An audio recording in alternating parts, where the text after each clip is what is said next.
నేను ఒక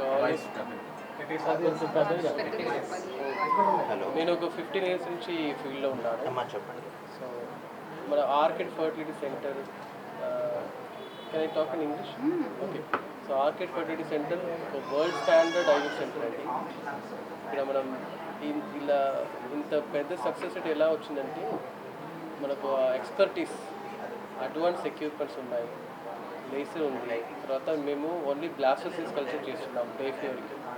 so day 5 compare to day 3 embryo చూస్తే డే 5లో మాకు మంచి సక్సెస్ రేట్ ఉంది. సో డే 5 మంచిగా రావాలంటే మంచి డ్రగ్స్ వాడాలి, మంచి ఎక్విప్మెంట్స్ ఉండాలి, మంచి స్కిల్స్ ఉండాలి. అదన్నీ మేడం తర్వాత పైన ల్యాబ్ సపోర్ట్ అందరూ ఉన్నారు. అందుకే బెస్ట్ బ్లాస్టోసిస్ వస్తుంది. ఆ బ్లాస్టోసిస్లో we have highest success rate. తర్వాత అఫోర్డబుల్ కాస్ట్ అంటే ఇలాంటి ట్రీట్మెంట్ మనం ఒక కార్పొరేట్లో వేరే హాస్పిటల్లో చేస్తే, ఒక సిటీలో చేస్తే ఈ కాస్ట్ 3 టైమ్ ఎక్కువ వస్తుంది మాకు. కానీ మేడం అన్నీ మెషర్ చేసి ఈ ఒంగోలు వాళ్ళకి ఎంత తక్కువ చేయొచ్చు అని చూసి ఒక మంచి ప్యాకేజ్లో చేస్తున్నారు.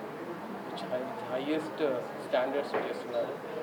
ఆల్ ఇన్ వన్ రూఫ్ అని చెప్తారు. అలా అంటే ఇప్పుడు blastocyst culture, laser biopsy, any infertility problem అంటే ఇక్కడ రావచ్చు. A to Z అన్ని ఫర్టిలిటీ ఇష్యూస్ సంబంధించిన అన్ని ట్రీట్మెంట్ ఇక్కడ ఉన్నాయి. సో A to Z male fertility, మేల్కి టీసా, ఇప్పుడు స్పర్మ్ దొరకలేదంటే లేకపోతే చాలా తక్కువ ఉంది కౌంట్ అంటే మా దగ్గర ఒక స్పెషల్ టెక్నిక్స్ ఉన్నాయి. తర్వాత టీసా అని చెప్తారు. టీసా అంటే స్క్రోట్ని డైరెక్ట్ టెస్టిక్యులర్ అంటే స్పర్మ్ తీసి అది ఎక్సీ చేసి అది కూడా హైయెస్ట్ సక్సెస్ఫుల్. ఇప్పుడు వచ్చిన మా ప్రెగ్నెన్సీస్లో హాఫ్ ఆర్ టీసా ప్రెగ్నెన్సీస్ అన్నమాట.